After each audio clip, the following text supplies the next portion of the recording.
Assalamualaikum warahmatullahi wabarakatuh. Baiklah, saya Meli Yohana Putri dari kelas 6E Manajemen. Di sini saya akan menjelaskan tentang materi manajemen.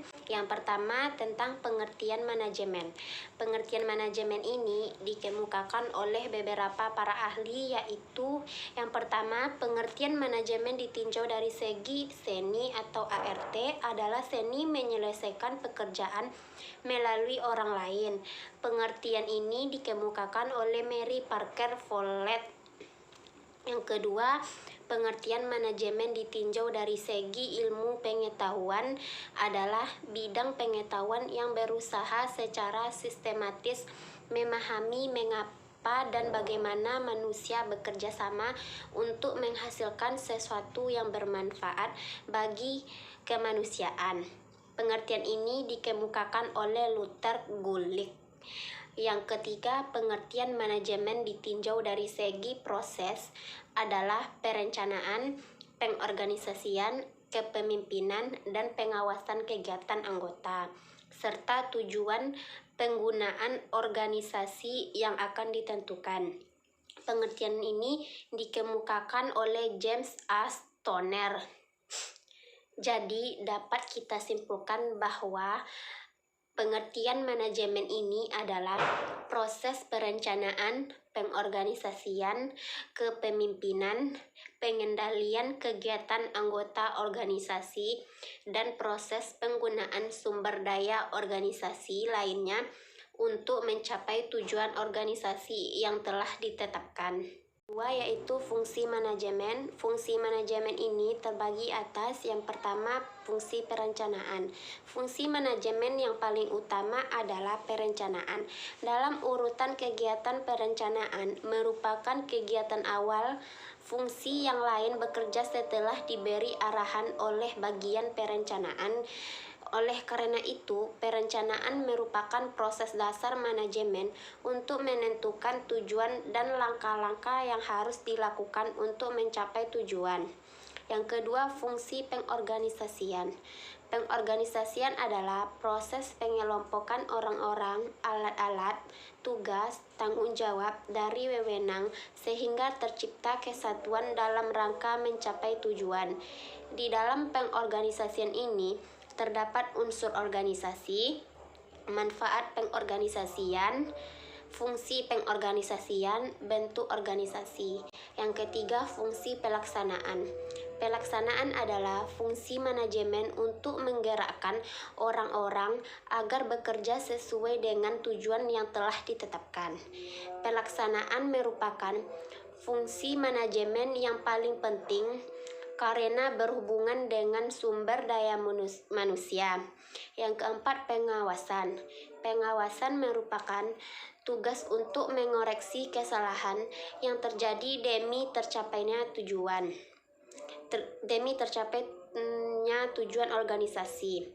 Henry Fayol mendefinisikan pengawasan sebagai tindakan meneliti apakah segala sesuatu telah tercapai atau berjalan sesuai dengan rencana yang telah ditetapkan. Pengawasan bertujuan untuk memastikan pekerjaan berjalan sesuai rencana, mencegah adanya kesalahan, menciptakan kondisi agar karyawan bertanggung jawab dalam melaksanakan pekerjaan, mengadakan koreksi terhadap kegagalan yang timbul, dan memberi jalan keluar atas suatu kesalahan. 3. Unsur manajemen. Menurut Harrington Emerson, manajemen mempunyai 5 unsur sebagai berikut. Yang pertama, manusia. Di antara sumber daya yang produktif, manusia dianggap paling penting. Keberhasilan atau kegagalan suatu organisasi tergantung pada manusia. Yang kedua, uang. Uang diperlukan dalam menjalankan usaha organisasi. Tanpa uang tidak mungkin kita memperoleh bahan dan mesin. Uang juga diperlukan untuk membayar biaya operasional seperti gaji, listrik, air, dan tagihan telepon. Yang ketiga, bahan. Bahan diperlukan dalam penciptaan produk, misalnya padi atau jagung, bibit, pupuk, dan pestisida merupakan bahan produksi. Yang keempat, mesin. Produksi modern memerlukan penggunaan mesin. Mesin lebih efisien dan ekonomis, namun di negara-negara miskin dengan banyaknya penduduk, penggunaan mesin kurang direkomendasikan dalam produksi barang dan jasa. Yang keempat, metode. Metode sangat penting untuk mencapai tujuan organisasi. Metode mengacu pada teknologi atau teknik produksi. Yang keempat yaitu bidang-bidang manajemen. Bidang-bidang manajemen ini terbagi atas. Yang pertama, manajemen produksi. Manajemen produksi adalah rangkaian kegiatan yang terencana dan terkendali dalam rangka mengubah input menjadi output dan melakukan evaluasi terhadap output melalui umpan balik. Dari pengertian ini terdapat dua hal penting yang mendapat perhatian dalam manajemen produksi, yaitu perancangan sistem produksi dan pengendalian sistem produksi. Yang kedua, manajemen pemasaran. Philip Kotler mendefinisikan pemasaran sebagai proses sosial dan manajerial di mana seseorang atau sekelompok memperoleh apa yang mereka butuhkan dan inginkan melalui penciptaan dan pertukaran produk dan nilai. Berdasarkan pengertian pemasaran tersebut, manajemen pemasaran diartikan sebagai suatu kegiatan pengaturan secara optimal dari fungsi pemasaran agar kegiatan pertukaran atau penyampaian barang dari produsen kepada konsumen dapat berjalan dengan lancar dan memuaskan. Beberapa hal yang perlu diperhatikan dalam manajemen pemasaran antara lain adalah riset pasar, segmentasi, targeting, dan positioning, bauran pemasaran, dan kepuasan pelanggan. Yang ketiga, manajemen keuangan. Manajemen keuangan ini adalah manajemen yang berhubungan dengan langkah untuk mendapatkan dana yang dibutuhkan dan bagaimana penggunaannya dalam rangka mencapai tujuan. Hal-hal yang berkaitan dengan manajemen keuangan adalah manajemen sumber dana, penggunaan dana, dan pengawasan penggunaan dana. Yang keempat, manajemen personalia.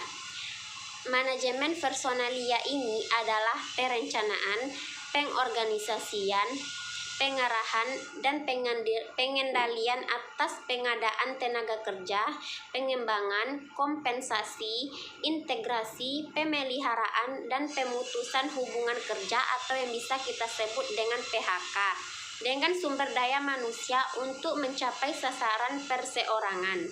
Hal-hal yang berhubungan dengan manajemen personalia antara lain sebagai berikut. Yang pertama, penerimaan pegawai. Yang kedua, penilaian pegawai. Yang ketiga, promosi dan mutasi. Yang keempat, motivasi. Yang kelima, manajemen administrasi. Manajemen administrasi memberi perhatian pada pemberian layanan di bidang administrasi, penggunaan alat yang efektif, dan kemudahan pada bidang lain. Untuk itu perlu diperhatikan hal-hal berikut. Yang pertama, pengadministrasian kegiatan. Yang kedua, pemakai alat-alat kantor. Yang ketiga, pemeliharaan organisasi. Kelima yaitu penerapan fungsi manajemen dalam kegiatan sekolah di bidang OSIS. Kepanjangan dari OSIS yaitu Organisasi Siswa Intrasekolah merupakan satu-satunya wadah kegiatan siswa di sekolah bersama dengan jalur pembinaan yang lain untuk mendukung tercapainya pembinaan kesiswaan. Untuk mewujudkan fungsinya sebagai wadah kegiatan siswa, OSIS harus selalu bersama-sama dengan jalur yang lain dalam mengadakan latihan kepemimpinan, ekstrakurikuler, dan wawasan wiyata mandala.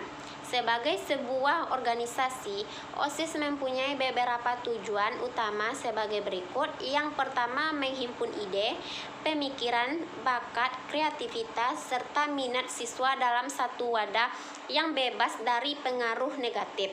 Yang kedua, mendorong sikap, jiwa, dan semangat kesatuan dan persatuan di antara para siswa, sehingga timbul kebanggaan untuk mendukung peran sekolah sebagai tempat terselenggaranya proses belajar mengajar. Yang ketiga, tempat dan sarana.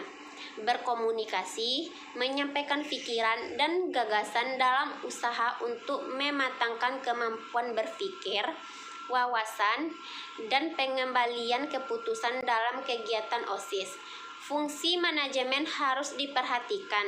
Contohnya, OSIS berencana melakukan kegiatan penghijauan sekitar sekolah. Dalam perencanaan tersebut, beberapa pertanyaan mendasar harus dijawab. Contohnya, latar belakang kegiatan, tujuan kegiatan, tempat dan waktu pelaksanaan kegiatan, peserta kegiatan, dan praksis pelaksanaan kegiatan. Itu yang dapat saya sampaikan mengenai materi manajemen. Lebih dan kurang saya mohon maaf. Wabillahi taufiq wal hidayah. Wassalamualaikum warahmatullahi wabarakatuh.